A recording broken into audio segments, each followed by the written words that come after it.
आज की बहुत ही ज्ञानवर्धक, रोचक और मनोरंजक कहानी। आज हम आपको सुनाएंगे एक राजा और उसकी 7 रानियों की कहानी। बहुत समय पहले एक राजा था। उस राजा की 6 रानियां थी। राजा का राज्य बहुत दूर दूर तक फैला हुआ था। राजा बहुत ही दयालु और धार्मिक प्रवृत्ति वाला था। वह हमेशा अपनी प्रजा की भलाई के लिए काम करता था। वह राज्य की प्रजा को अपनी संतान की तरह मानता था। राज्य की प्रजा भी अपने राजा को बहुत प्रेम करती थी। उसके राज्य की सीमाएं बहुत दूर दूर तक फैली हुई थी। राजा के राज्य में प्रजा को किसी प्रकार कोई भी दुख नहीं था। राजा के कोई संतान नहीं थी, इसलिए राजा को हमेशा यही चिंता लगी रहती थी। संतान प्राप्ति के लिए राजा एक एक करके 6 शादियां कर चुका था, परंतु अभी तक किसी भी रानी से उन्हें संतान की प्राप्ति नहीं हुई। राजा घर में पूजा पाठ करने के साथ ही राज्य के सभी मंदिरों में जा जाकर पूजा पाठ करवाते, यज्ञ करवाते और दान धर्म करते, लेकिन फिर भी रानियां मां नहीं बन पाई। जैसे जैसे समय बीतता जा रहा था, राजा की निराशा भी बढ़ती जा रही थी। और एक समय ऐसा आया कि राजा बहुत दुखी रहने लगा। राजा के दुख से राज्य की प्रजा भी दुखी थी। उन्हें भी राजा के समान ही प्रजा पालक और उत्तराधिकारी पाने की कामना थी, जो पूरी नहीं हो रही थी। उस राज्य के लोग सदा ईश्वर से उनके लिए मन से कामना करते और प्रार्थना करते कि राजा के यहाँ कम से कम एक पुत्र तो जरूर पैदा हो जाए, जो उनके राज्य का आने वाला राजा बने। इसके लिए उनकी प्रजा भी देवी देवताओं की आराधना करती थी। देवी देवताओं से मनौतियां मांगती थी। राजा ने बहुत प्रयास किए, कुछ भी नहीं छोड़ा। वह पीर, फकीर, साधु, सन्यासी सबकी सेवा करते थे, परंतु अभी तक किसी का भी दिया हुआ आशीर्वाद राजा को नहीं फला था। एक दिन की बात है, राजा जंगल में शिकार करने के लिए निकले। शिकार करते समय वह एक हिरण का पीछा करते करते जंगल में काफी दूर निकल गए। हिरण तो उन्हें मिल नहीं पाया। वह हिरण ना जाने कहां छुप गया था। राजा काफी देर तक हिरण को जंगल में इधर उधर ढूंढते रहे, लेकिन वह हिरण उन्हें कहीं नहीं मिला। काफी देर तक इस प्रकार घूमते घूमते राजा को प्यास लग गई थी। राजा अपने रास्ते से भी भटक चुके थे, फिर भी वह घोड़ा लेकर आगे बढ़े जा रहे थे। चारों दिशाओं में घनघोर जंगल ही जंगल था। अचानक उन्हें कहीं से गल गल की आवाज सुनाई पड़ी। राजा ने सोचा कि लगता है शायद इधर कोई झरना है। झरने की आवाज सुनते सुनते राजा उसी आवाज की दिशा में चलने लगे। कुछ दूर आगे जाने के बाद राजा को वह झरना दिखाई दे गया। झरने पर पहुंचकर राजा अपने घोड़े से नीचे उतरे और जैसे ही वह पानी पीने लगे, अचानक उन्हें वहां एक आवाज सुनाई दी। आप कौन हैं? क्या आपको दिखाई नहीं देता कि मैं यहाँ नहा रही हूँ? आप यहाँ कैसे आ गए? राजा ने चौंक कर पीछे मुड़कर देखा। सचमुच अपनी प्यास के आगे उन्हें दिखाई नहीं दिया कि एक लड़की झरने में नहा रही थी। उन्होंने जल्दी से अपनी आंखें दूसरी तरफ फेर ली और कहा, मुझे बहुत प्यास लगी थी, इसलिए मैं पानी पीने आ गया। मुझे क्षमा करें, मैंने आपको नहीं देखा। यदि आप बुरा नहीं माने तो मैं पानी पी लूं और फिर मैं यहाँ से चला जाऊंगा। वैसे भी मैं रास्ता भटक गया हूँ। आप कौन हैं और इस घने जंगल में अकेली कैसे हैं? राजा के प्रश्न का उत्तर देते हुए वह लड़की कहने लगी, मैं यही पास के गांव में रहती हूँ। रोज यहाँ आती हूँ और इसी झरने में नहाती हूँ। ये झरना और नदी जंगल के बीच में है, इसलिए यहाँ कभी कोई नहीं आया। मैं तो निश्चित होकर नहा रही थी। मुझे नहीं पता था कि आप यहाँ आ जाएंगे। आप मेरी तरफ पीठ करके पानी पी लीजिए और थोड़ी देर उधर रुक जाइए। थोड़ी देर में मैं आपको रास्ता बता दूंगी। राजा पानी पीकर वहां से कुछ दूर जाकर एक पेड़ की छांव में उधर की तरफ पीठ करके खड़ा हो गया। इधर वह लड़की जल्दी जल्दी नहाकर एक चट्टान की ओट में जाकर कपड़े बदलने लगी और कुछ ही देर में वहां से निकलकर राजा के पास आ गई। राजा के पास आकर वह कहने लगी, आपको और पानी पीना है तो पी लीजिए। राजा ने कहा, नहीं नहीं, पानी तो मैंने पी लिया है। अब तुम मुझे अपना परिचय दो और मेरी मदद करो। लड़की कहने लगी, मैंने अपने घर ले जाने के लिए कुछ फल तोड़ रखे हैं। आपको भूख लगी होगी, आप उन्हें खा सकते हैं। क्या आप उन फलों को खाएंगे? अगर खाना चाहोगे तो मैं आपको दे दूंगी। ये कहकर वह लड़की राजा का जवाब सुने बिना ही टोकरी में बंधे हुए फल निकालकर झरने के पानी में धोकर खाने के लिए राजा को देने लगी। राजा लगातार मंत्र मुग्ध सा होकर उसे देख रहा था। राजा देखता है कि उसने बहुत सलीके से पत्ते पर फल रखे। राजा उन फलों को लड़की से ले लेता है और उस लड़की से पूछता है, क्या तुम नहीं खाओगी? लड़की कहती है, नहीं, आप अतिथि हैं, आप खाइए। फल खाते हुए राजा ने लड़की से कहा कि अभी तक आपने अपने बारे में कुछ नहीं बताया है। मैं तुम्हारे बारे में भी जानना चाहता हूँ। लड़की कहती है, मेरा नाम रूपा है, मैं यही पास के गांव में रहती हूँ। मेरे गांव का नाम कोटसी है। मेरे परिवार में सिर्फ मेरी माँ है। हम लोग जंगल से फल और लकड़ियाँ ले जाते हैं और उसी को बेचकर अपना गुजारा कर लेते हैं। घर के पास थोड़ी सी जमीन है, हम लोग उसमें कुछ अनाज और सब्जियां उगा लेते हैं, जिससे हमारा खर्चा चल जाता है। इसके बाद उस लड़की ने कहा कि मैंने तो अपने बारे में आपको सब कुछ बता दिया है। अपने बारे में भी आप कुछ बताइए। आप कौन हैं? राजा ने एक पल के लिए कुछ सोचा और फिर बोला कि जब मैं अगली बार मिलने आऊंगा तब बताऊंगा। इसके बाद रूपा ने राजा को रास्ता बता दिया। राजा अपनी राजधानी जाने से पहले रूपा से कहने लगा, रूपा, तुमने ये तो बताया ही नहीं कि मैं तुम्हें दोबारा कहाँ मिल सकता हूँ। रूपा कहने लगी, आप मुझसे क्यों मिलना चाहते हैं? राजा कहने लगा, बस तुम्हें देखकर तुमसे बातें करने की इच्छा होती है। इसके बाद रूपा हंसते हुए बोली, मैंने आपको बताया तो था कि मैं रोज यहाँ आती हूँ। सुबह लकड़ियाँ ले जाकर माँ को दे देती हूँ, फिर फल लेकर जाती हूँ। उसके बाद खाना खाकर हम सब्जी और फल बेचने के लिए बाजार जाते हैं। मैं आपको रोज इस समय यहाँ मिलूंगी या फिर यदि आप चाहें तो आप मेरे गांव में भी आ सकते हैं। उसके बाद राजा वहां से चल पड़ा और अपनी राजधानी आ गया। लेकिन राजा रूपा पर मोहित हो गया था, इसलिए वह बेचैन रहने लगा। उसे बार बार रूपा से मिलने की इच्छा होती। वह समझ नहीं पा रहा था कि 6 रानियों के रहते उसका दिल रूपा की ओर क्यों खिंचा चला जा रहा है। जब उसके लिए सहन करना कठिन हो गया, तब उसने जंगल में घटी ये सारी बातें अपने मंत्री को बताई। मंत्री जी ने कहा, महाराज, यदि आप चाहते हैं तो आप उस लड़की से विवाह क्यों नहीं कर लेते? हो सकता है उनसे ही हमारे राज्य को उत्तराधिकारी मिल जाए।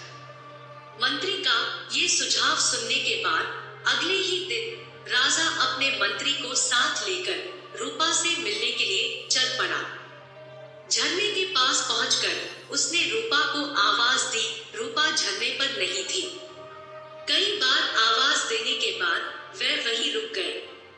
काफी देर इंतजार करने के बाद भी जब उन्हें रूपा दिखाई नहीं दी तो राजा ने मंत्री जी को भी बुलाया और कहा, आज रूपा दिखाई नहीं दे रही है। लगता है या तो आज रूपा आई नहीं है या फिर आकर वापस चली गई है। परंतु उसने कहा था कि वह रोज यहाँ आती है, तो अब तक आई क्यों नहीं? मंत्री जी कहने लगे, महाराज क्यों ना हम लोग उसके गांव चले। राजा कहने लगे, हाँ लगता है यही ठीक रहेगा। रूपा के गांव में जाने का निश्चय करके दोनों उसके गांव पहुंचे और फिर रूपा का नाम लेकर पता करते हुए उसके घर पहुंच गए। उन्हें देखकर गांव के लोग रूपा का घर दिखाने के लिए उनके साथ चल पड़े। वहां पहुंचकर राजा ने देखा तो उसे वहां रूपा की झोपड़ी के बाहर कोई भी दिखाई नहीं दिया। रूपा चुपचाप अपनी झोपड़ी में बैठी हुई थी।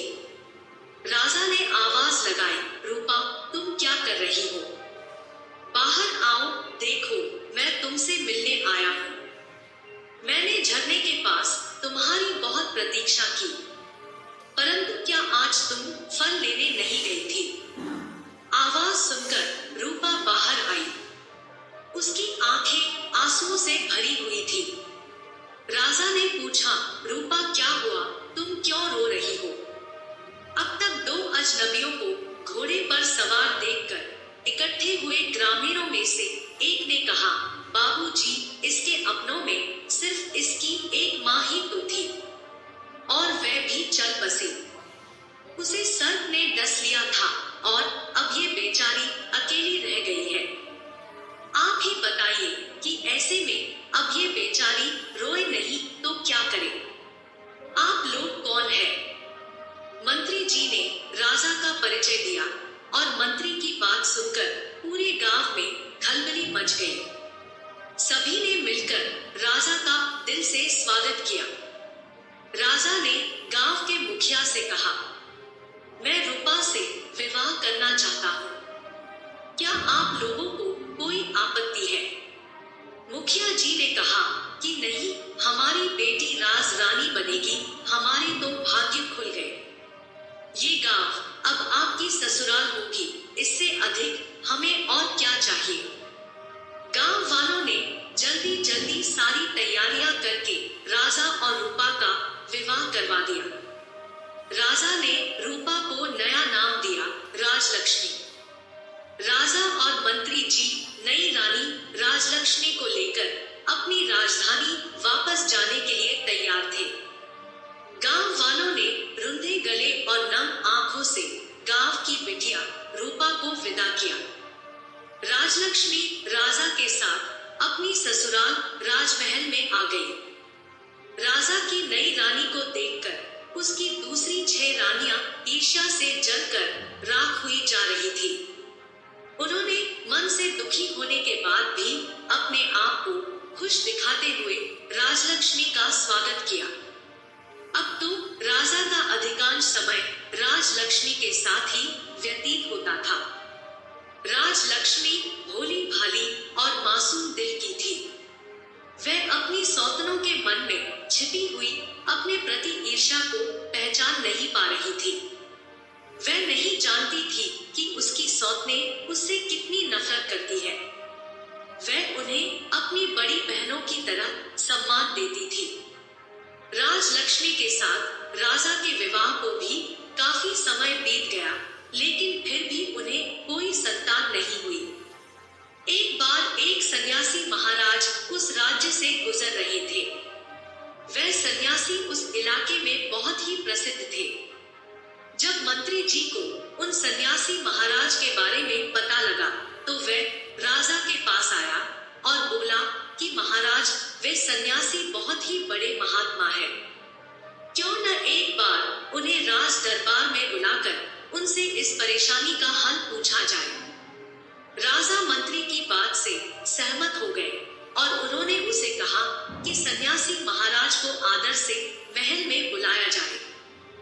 जब वह महात्मा महल में पहुंचे तो राजा ने उनका बहुत आदर सत्कार किया और उन्हें अपनी परेशानी के बारे में बताया। राजा ने अपनी सभी रानियों को भी राज दरबार में ही बुला लिया।